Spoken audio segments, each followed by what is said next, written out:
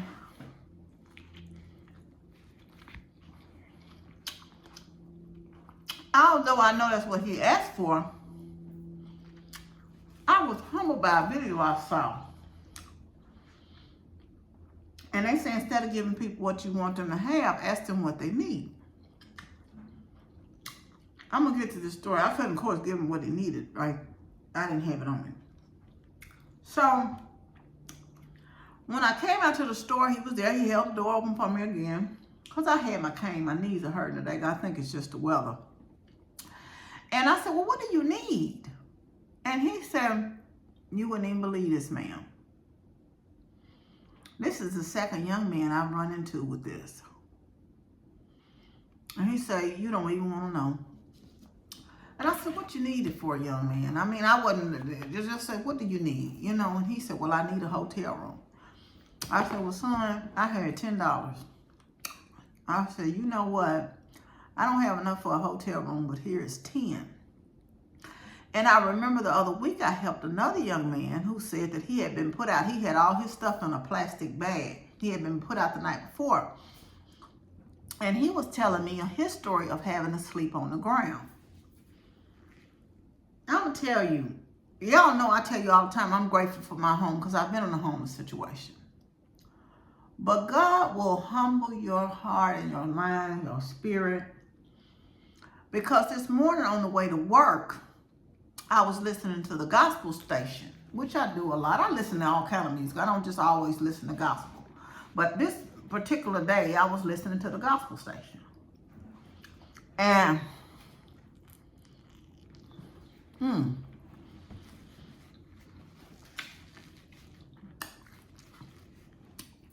today they always have a little segment where they do the testimonies, right? And so, the guy came on and said that his family was in a tornado. He said as the front door, he said as they were going into the bathroom, the tornado hit their house, hit their front door. He said he had to hold the door of the bathroom. All the family was in the bathroom. Had they not gotten in the bathroom, they probably wouldn't have made it. He said he had to hold the door of the bathroom. And it reminded me, because during the sirens, I was just laying there, and I reminded me, you need to always take cover. It's not going to kill you to sit in the bathroom for a little while.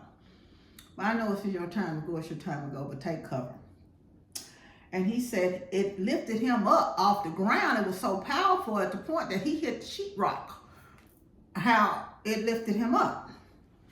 But he said, you know what? They lost everything, but they also gained everything. That's how he ended. That was his testimony.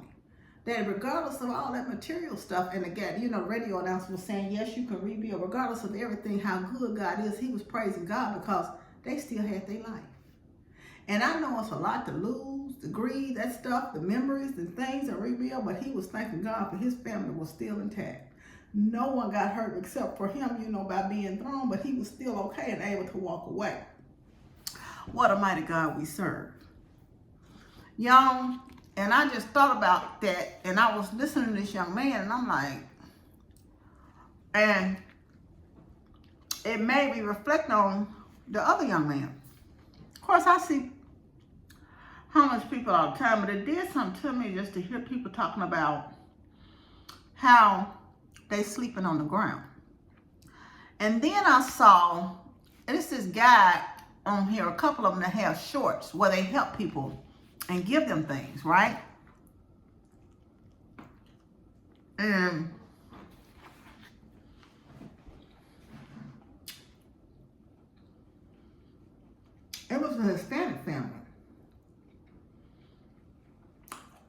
apparently it's a tent city somewhere in Florida. And they were actually living in a tent, this family. The little boy was sleeping on a cot, and the mother was sleeping on the air mattress, and the sisters were sleeping on the air mattress. He said, I share this with my brother. My mother sleeps here, and my sister sleeps here. My sisters sleep here. And it just, y'all, don't take your life for granted. The things,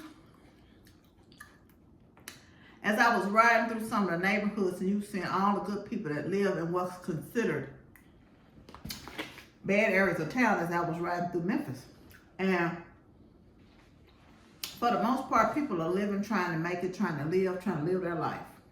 And doing the best they can with what they have, right? And you know how they just get a bad rap for the areas they live in for no reason at all. These are hard-working people. You see the city bus going by, and people having to catch the bus and catch rides and walking and riding bikes just so they can work it to make ends meet.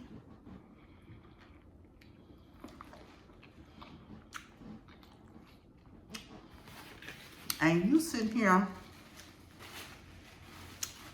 with a car, with a roof over your head, no matter where it is. You're not having to sleep on the ground. You're not having to sleep in a tent. Not because it's choice and you're doing a camping trip, but by force. You're not having to be put out and sleeping on the ground. And having to say, well, you know what, I don't even have money for a hotel room, even if you are working. I have to, it's going to be outside tonight, or it's going to be, these people don't even have a car to say I can sleep in my car. You know, and sometimes we have to be mindful of how blessed we are, because people are praying for stuff that we taking for granted. They just want the bare minimum. And we'll be grateful for it. And I tell you, every time, I just come to, I'm like, God, thank you, I got a home to go to. You know?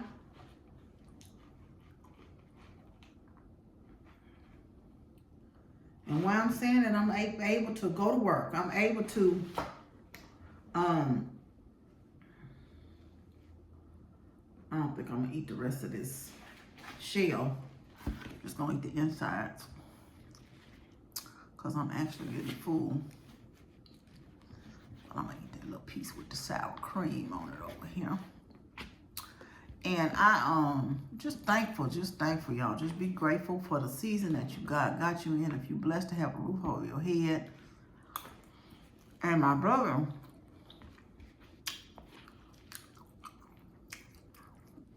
he came over here and ironed and charged up his grill.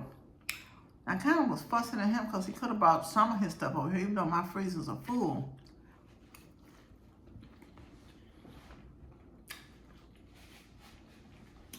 Has lost all his food and stuff. And I was telling him, I told him to come over here this weekend. He didn't do it, of course. And he said, you know what, even without power, and I understand where he's coming from.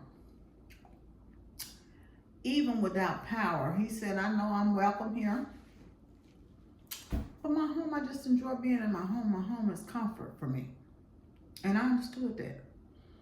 Because I don't go a lot of places because my home is comfortable for me. I would prefer to be at home in my own house. So I don't do a whole lot of, well, I've never been one. We wasn't raised to do a whole lot of visiting and stuff anyway.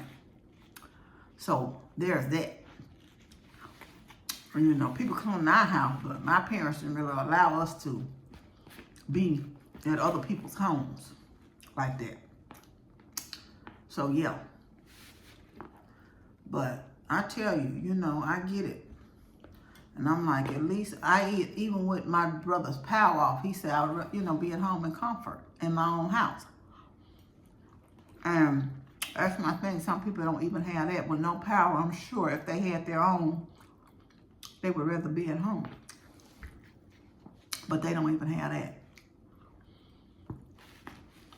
I tell you, God is so good, y'all. Don't take your life for granted. I'm full. I can't do nothing else. I was trying to muscle through it. But it turned out to be bigger than I thought it was going to be. But Yeah, I tell you, God, I just be thankful for your life. Be thankful for where you are in life, for what you have. But anyway, I'm not gonna get out here. Y'all know. But that's just been my day and what's going on. Hey, I was talking to my brother too, because he was telling me his inverter was not working. He has an inverter that he was gonna plug into his car and somehow do something with his freezer. But he said it wasn't working, so he was gonna have to buy something watt new one. And I had been seriously thinking about getting a generator, but when I looked at the price, I'm like, ooh, I don't want to spend that kind of money. But you know, with him, you know, and everything, I was thinking about, of course I could use it. Like I told him he could come get my ice chest and all. But I do think about that. If I was to be without power, you know, how could I sustain? And I see all these van life people and all these campers using things, and I was looking up something online, but I don't know what to buy. For those of you who may know something out there, is it feasible to get whatever he's talking about, an inverter or something like a solar generator or something like that, which reasonable that will work, that I don't really want to spend more than $300 on, just to have as a backup plan should something happen. You know, you're going to have a way to charge it, of course. So if it's solar or whatever, to keep your, some type of power, your appliances, you know, like your freezer or refrigerator or something running, so your things won't go bad, you know. Anyway, I'm going to get off here. I hope y'all are having a great Wednesday. It's hump day. Happy hump day. It's hump day. Happy hump day. Y'all already know it ain't. It's been a while.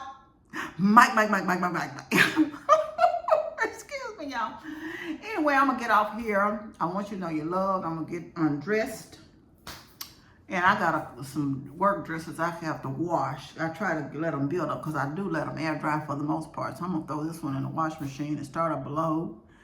And go back here and I got some more work I got to finish up for the day. So I'm going to go back here and get on my laptop and finish it up. But anyway, I want y'all to have a great, blessed, and happy day. You know you're loved. I love you, but God truly loves you the most. Remember to always be kind to yourself and others. Be joyful and be blessed. Love y'all. Bye.